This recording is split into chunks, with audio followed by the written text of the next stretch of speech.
Hey everybody, welcome to the Arts Are for All and Lift School of Music newsletter.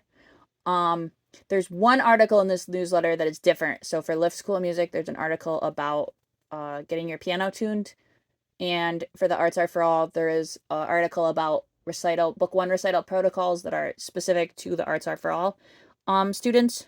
So I'm gonna make a newsletter with or record a podcast with all but that one article, and then I'm gonna make two separate podcasts for that part. So just consider it part one and part two. So this is part one.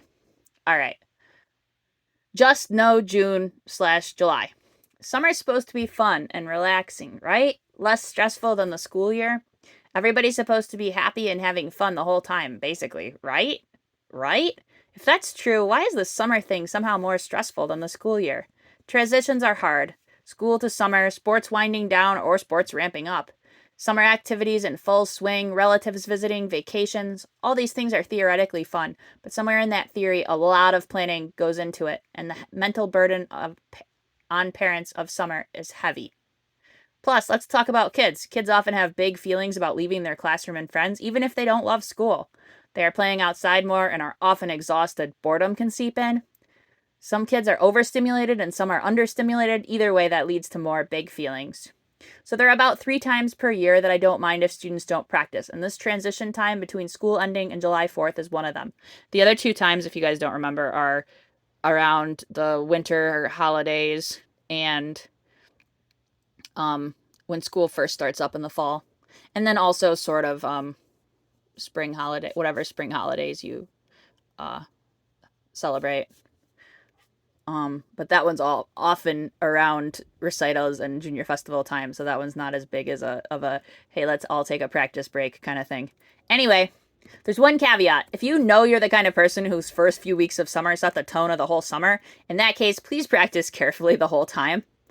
But I think for most people, taking a little break now is totally okay, if that's what you want.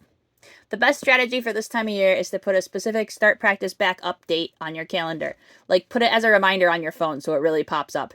And then stick to it. That way, during this difficult transition time, you're not feeling guilty about not practicing, or you're not practicing when you're stressed, which leads to bad practice, which can be worse than no practice at all. So after you put that start practice back up on your calendar, relax, enjoy the holiday, play your CD if you can. Once you are ready to begin transitioning to your summer schedule, begin practicing daily, hopefully from your child's assignment. Since most people are less busy overall, even if it doesn't feel like it, summer is an amazing time to get into a regular practice habit.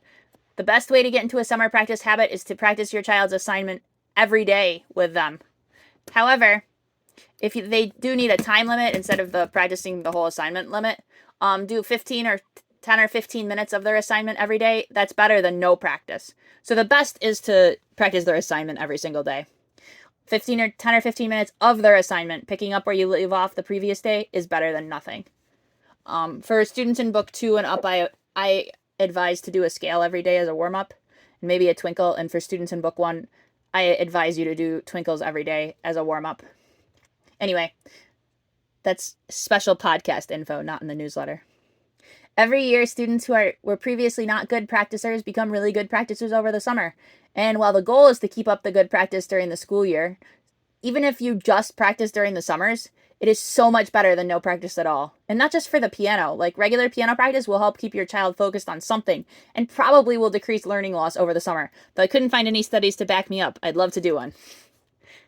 TLDR, don't stress about practice now. Set a date to get in a good summer practice routine. Also, thanks to a student's mom for this title.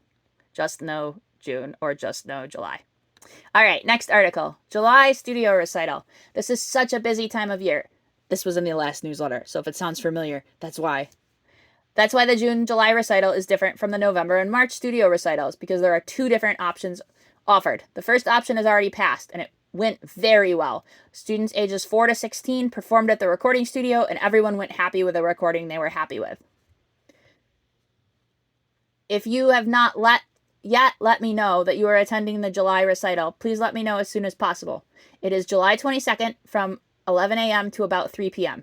You may ask to be earlier or later in that day. If you missed the June recital, you're also welcome to attend the July recital instead. Remember, I consider studio recitals to be one of the very important events to attend, so please do your best to come to the July recital if you did not attend the June option. Each time slot is about 30 minutes long with about 20 minutes of performances. You will watch performers, including your child, perform on a piano in the recording studio. After, if your child is not completely happy with their performance, they may play again and even again and again, so that each child leaves with their piece recorded in a way that makes them happy. If you want a recording of your piece, you will send me an email and I will email you a professional quality audio recording of your child playing. The June families have already received their recordings. If you have not received yours, please email me and let me know. I say email because then it's right there in my inbox and I can just drag the recording right into your email and send it back. The recitals will be at Mark's Custom Recording in Clarence, New York. The address is 10815 Bodine Road, Clarence.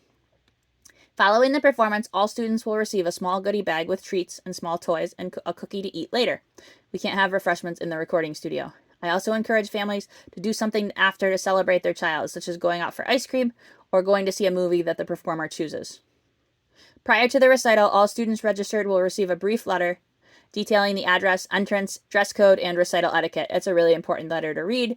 You'll get it slightly prior to the recital, as long as you're registered. Different options for practice sheets. I have often told people it isn't a lesson you pay for, it's the practice sheet. This sounds a little strange, but it's somewhat true. Of course, lessons do have value in some ways, but the most important part of the lesson is for sure the practice sheet that I text or email you. Lessons are really short. They make up just a fraction of your week. The practice sheet is something that you can use daily and has a ton of value because it is something that you should use far more than a tiny fraction of the week. A special note for those of you who do not follow the practice sheet. If you want your child to succeed at piano, all you need to do is sit with them and practice exactly what is on their sheet 4 to 6 days a week. And just like magic, they will zoom ahead in their playing. Note, some students ages 13 and older are able to practice alone, but not every student of that age is. I wasn't until I was like 14. And if they aren't in the habit of practicing, they will definitely need you to help them learn how to practice properly. It does seem impossible, but anyone can succeed at piano, but it really is that simple. Just practice every item on the sheet. It'll be like magic, seriously. Try it out if you don't believe me, and definitely try it out if you do believe me. Read ahead for ideas that might make practicing from your sheet easier. A special note for those who do follow the practice sheet. You guys rock, seriously. And you can tell how much practicing from the sheet really helps your child. This article still has value for you, though, because learning new tricks and tips can always help. If you really do follow the practice sheet, and you are frustrated by your child's progress ever, please talk to me. I can absolutely help. Anyone who really follows the practice sheet exactly, consistently, should feel as if their child is progressing well most of the time. There's times that kids are going through growth spurts or having a hard time with everything in general. That's why sometimes when parents will bring up to me, hey, my child's really struggling with piano lately, I'll say, are they struggling with just piano or are they struggling with everything? If they're struggling with everything, there could be a lot going on. They could be growing their, they could be having trouble with their friend group. I mean, there's just unlimited reasons why a kid could just suddenly start having trouble with everything. It's if they're just having trouble with piano, and it's if you feel like you're really putting in the time, being honest with yourself, putting in the time, practicing from the sheet, and they're not moving ahead. That's when I really want you guys to talk to me, because we can be a detective and figure out what's going on and how to best fix it. Anyway, for everyone, these are notes for everyone. Number 1, make sure that you're happy with the way I send you practice sheets. I am happy to send them text or email. If you think the other way would work better, please let me know. Number 2, always let me know if you don't receive a text or email with the practice sheet within 24 hours of the lesson, unless the lesson was clearly a review, or we had to end the lesson early because your child was distressed, or if I ask you for a video and you haven't yet sent it. So sometimes we get cut off in the middle of a lesson for whatever reason, or we don't quite finish everything, and I'll say, hey, can you send me a video of your child playing cuckoo? And if you haven't sent the video yet, I can't make the practice chart or the practice sheet because I don't know how cuckoo sounds. So if you send me a video right away, I can give you the sheet within the 24 hours. If you send it to me the next day, then I'll try to get it to you within that 24 hours. All right, number 3.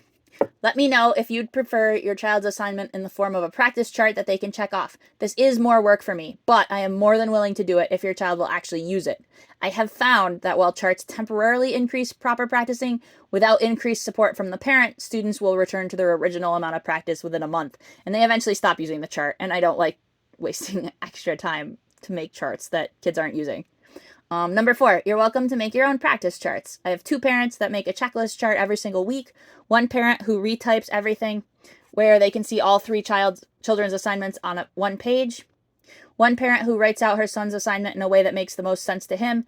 And another parent who copies everything into a notebook that her children make tiny check marks in. One parent, his children are now grown up, would write the assignment out every day, and his children would erase each item every time they practiced. It's labor intensive, but kids love it.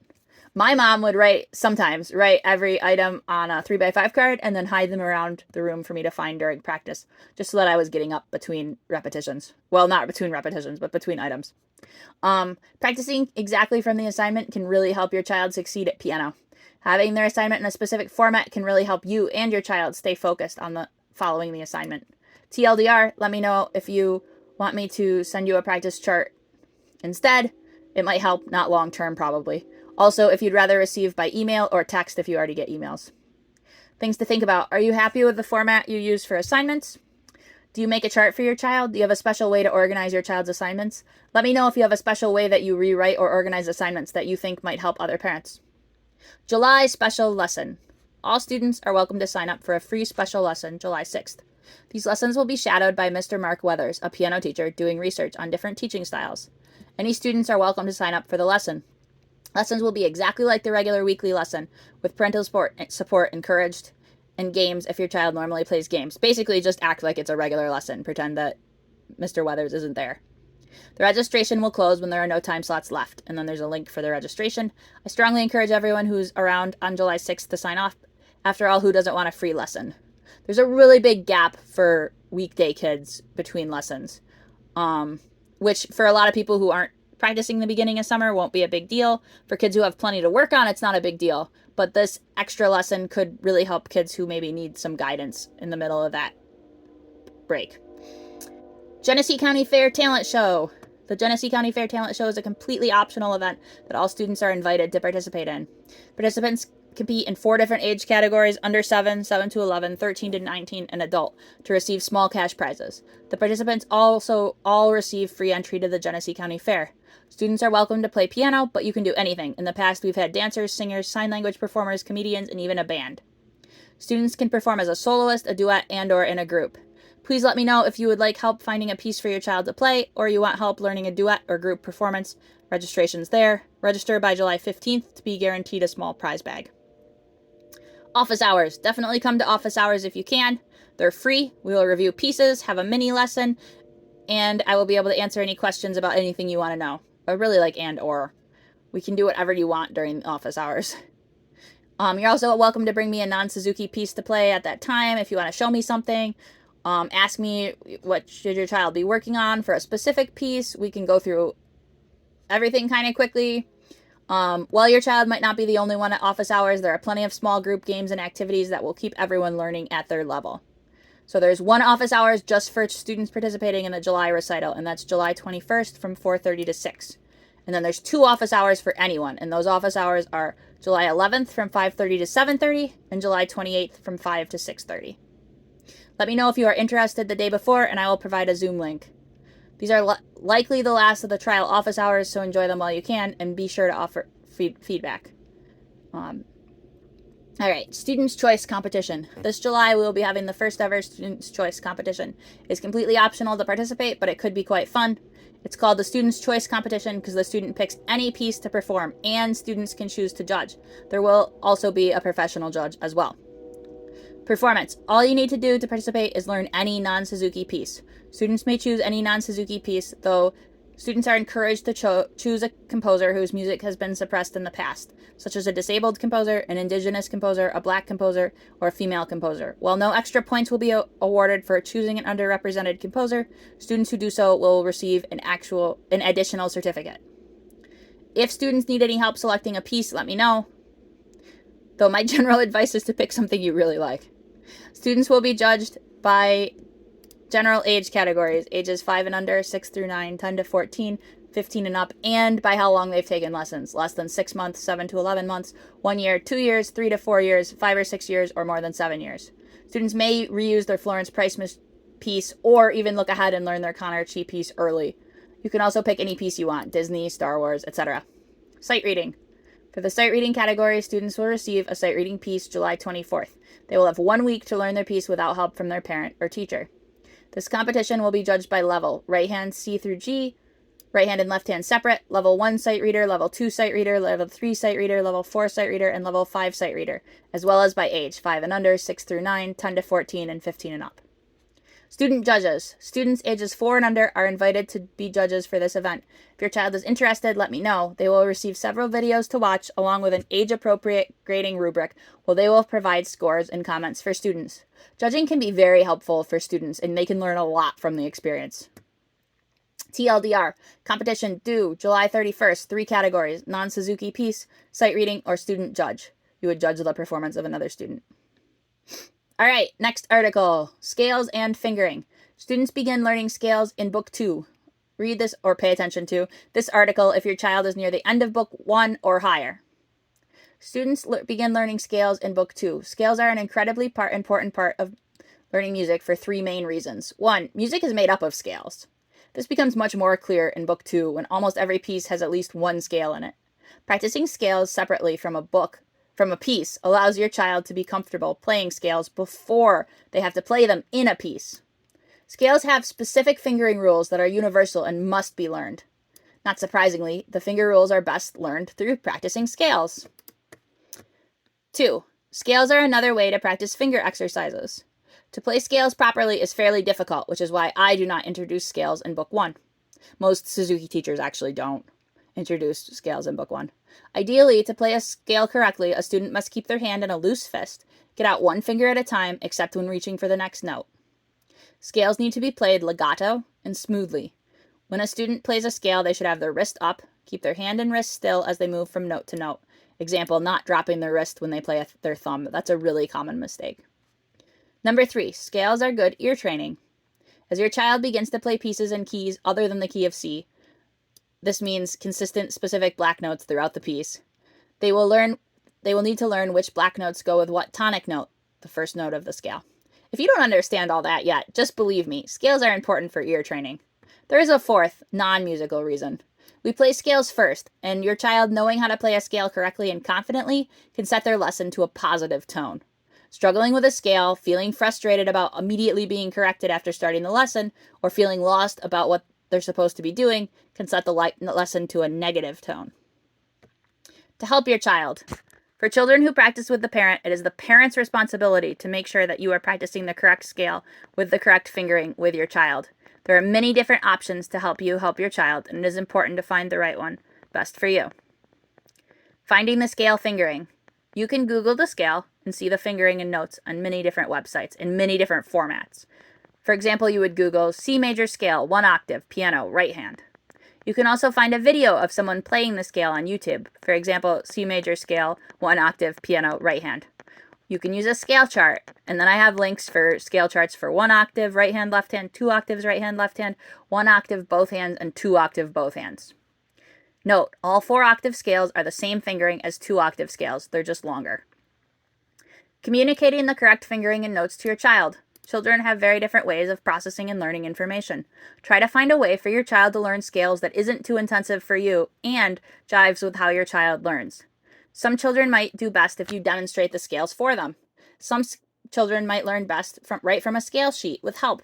My mom wrote up 3x5 cards that were color-coded by hand. Right hand was red and left hand was blue, and she circled all the black notes. If your child practices alone, please make sure that they have access to the scale sheets above and to other resources such as YouTube and or Google to look up scales. If they have no way to look up how to finger scales, they are being set up to have a rough start to every lesson. Lastly, make sure that your child starts their lesson strong by making sure they know their scale. During practice, make sure you or your child, for older children, have access to a scale fingering in a format that works for you. TLDR. Make sure you and or your child have a good system for practicing scales with the correct notes and fingering. There are scale charts linked in the article.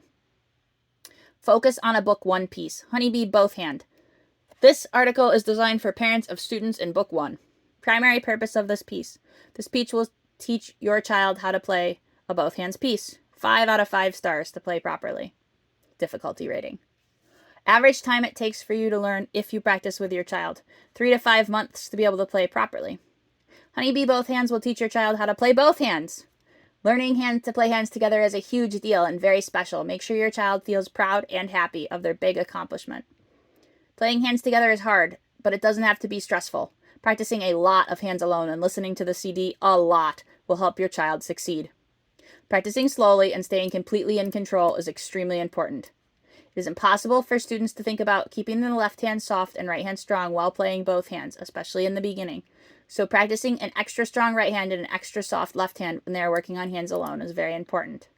Notice how almost all those tips had to do with hands alone. Practicing hands alone a lot really sets up kids to do well with both hands. And it's just that simple. Sadly, because obviously when kids start both hands, that's all they want to do. But hands alone practice is the best thing they can do. Focus on a Book 2 piece, Sonatina in G major, Romance Allegretto. The sonatina is 2 movements or sections. We talked about the first section last month, and we will talk about the second section or movement called Romance Allegretto. In this movement, having proper phrasing and playing with good rhythm is very important. 3.5 out of 5 star difficulty. Performance speed is 98. Metronome 98. Average time it takes to learn if you practice with your child, 3 to 4 months to get to proper performance level with proper practice. Other things this piece teaches. In this piece, it is very important to practice hands alone with the metronome. There are many rests in this piece, and it is important to practice the piece with all the rests, even if you, quote, know they're there and just want to skip them this one time, end quote. Otherwise, putting hands together can be very difficult. This piece is in 6/8 time. There's a slight pulse on the first and fourth beat. This piece has a lot of dynamics marked. It is very important to follow all the dynamics. This piece has a lot of soft spots. It is very important to have a soft, gentle tone, but to still hear all the notes being played. This piece has a lot of ornaments. Ornaments are very light, and they need to be played with a light touch. Next month is our last Book 2 piece. Would you like to see articles on Book 3 pieces next? Let me know. I will compile a list of all the articles on Book 2 pieces and put them on my Google Drive for anyone to access at any time. Learn about sight reading. Why wait? This is the second article in a series of articles about sight reading. The first article discussed what sight reading is. The second article is about the advantages of learning to wait to sight read. Then there will be an article on how to help prepare your child to sight read while they're still in Book 1. Then one article on how to sight read. An article on the progression of sight reading books I use. 1 to 2 articles on how to support your child learning to sight read. An article on what to look for in the first piece you're going to sight read, and then finally an article on how to best prepare for sight reading contests or auditions. As you remember from last month's article, sight reading is simply one of 2 ways to learn a piece. If you missed the article, check it out here, and then there's a link to the article. Please do check it out if you missed it. Either listen to last month's newsletter again or click the link. It's really important to understand. I think that's the most important of all the sight reading articles was the one last month. It's just really important to understand what sight reading is. A lot of people don't know. All right. Truthfully, for many people, sight reading is an easier way to learn to, quote, play the notes. However, music is so much more than just playing the notes. When students learn to sight read first, they can develop bad habits or end up never feeling comfortable playing memorized music. One bad habit that students learn if they learn to sight read first is not learning to play musically. When you learn to sight read first, the focus is usually more on playing the right notes and less on having a good tone, playing good phrasing, and dynamics. Another struggle with sight reading first is that a student is so focused on sight reading, they don't have enough brain power to focus on technique. Lastly, many people who learn sight reading first end up not ever feeling totally comfortable memorizing pieces without the music. You might notice a friend of your child or a young relative who plays piano unable to play at your house because they don't have their music. In Suzuki, students learn to sight read at the beginning of Book 2. By waiting, students have already developed good musicality such as phrasing and dynamics, and they hopefully have good technique. With a strong foundation, sight reading is often much easier. Students who are already familiar with patterns and how music sounds have an easier time sight reading music, especially if the music follows the rules of music. Basically, if the music sounds good. If it's real music. Not like the sight reading book I've written that, like, I'm saying, like, not like beginner stuff, but like real music. They'll have an easier time sight reading real music. Lastly, sight reading is easier for older students. Adults can learn to sight read within months if they practice consistently. Learning to play by ear first and sight read second means your child will learn sight reading more quickly because they'll just be older. However, while Suzuki students do wait to learn to sight read, there's a lot you can do to help them prepare while they're still in book one. More about this very important topic next month. All right, and then next is the article that's different in the two newsletters, so I'm skipping that one. It'll be in part 2. July project, core strength. Many students played core strength games at their second to last lesson this term. Core strength is a very important part of playing piano because having a strong, engaged back supports arms, wrist, and fingers, allowing for quicker and more dynamic playing. Additionally, for more advanced students, keeping the rear end stable on the bench and moving their upper body quickly to navigate pieces that move from very low on the piano to very high uses a lot of core strength. Participants in our core strength challenge this month will improve their core strength. And then I put a link for the challenge. There's one activity every day. It's super short, like less than a minute. It's due by the end of the month. To win a small prize, complete at least 10 days of challenges. There will be an extra core strength related prize to students who complete all 31 days. Or close to all 31 days, honestly. Let me know if any directions are unclear, as I had a limited space to work with. Or just make up whatever you think is right. It's not super serious. These kinds of activities will help strengthen your child's core, which will lead to improved piano playing and even concentration. Yeah, a lot of studies confirm that core strength is correlated with concentration. It's super weird. The challenge activities can be done in less than 5 minutes, often way less than 5 minutes. And while the challenge activities alone might not help your child get stronger, the idea of incorporating core strength into daily life will definitely help your children get stronger. Sensory sensitivities and practice. So I wrote this article like 6 years ago and it was brilliant, and I do not feel that good about it this time around. So sorry for people who have been with me a long time and are like, this is not the article we had before. It's not. It's lost forever on the computer. If anyone ever finds their old newsletter, please let me know. I miss it. Anyway, practice time can be a very difficult time for students with sensory struggles. Even students without sensory sensitivities often report being itchy, uncomfortable, hot, cold, sticky during practice. First, let's discuss why that might be. For piano practice, your child is sitting on their clothes, and they may be wrinkled or itchy to stay still on for long periods of time. When we hold still, our brains often look for distractions from holding still. Piano takes an incredible amount of physical work and fine motor skills. This can cause discomfort. Once you have discomfort, it is easier for your brain to find other areas of discomfort. Like, you have a headache and then you realize your knee also aches. I mean, you're just finding discomfort. Sometimes practice can be boring. When we are bored, our brains look for distractions. Let's discuss what you can do to support your child. Allow them to wear comfortable clothes during lessons. This might be PJs, clothes without tags, etc. If there's a quick fix, like switching shirts or tying back their hair, let them do it. You'll lose less time letting them fix it than having them be distracted their whole practice. Let them take sensory breaks between their pieces where they do something vastly different, such as touching different textures, working with Play-Doh, or smelling different scents. Cardio, like jumping rope or running, has also been reported to distract people from sensory struggles. Notice if the trouble always happens at a certain point during their practice. For example, twinkles, or when they have to do a new piece. Ask them if they know why and help them figure out why they might be struggling with more specific things. Example, ask, do you think you're itchy during twinkles because they're hard? Sometimes just understanding why you feel a certain way can help. TLDR, sensory struggles can be triggered by practice. Find ways to help your child, such as taking sensory breaks. Then I ask, what works for your child? What doesn't work? Do you have any tips or pointers you can share?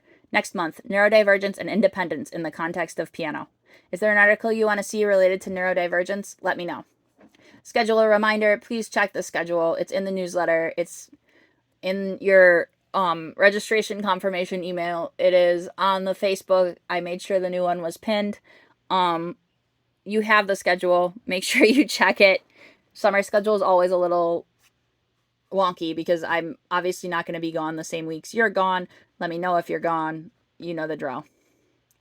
Upcoming events, the July studio recital, July 22nd, the talent show, July 29th, and July 31st, the Students' Choice competition is due. Congratulations to Luke for finishing book 1. Congratulations to Alex for finishing book 1. Congratulations for Daniela, who completed the project about Juliet. I left her off last month's newsletter on accident. All right, this is part 1. Make sure that you listen to the part 2 for your studio.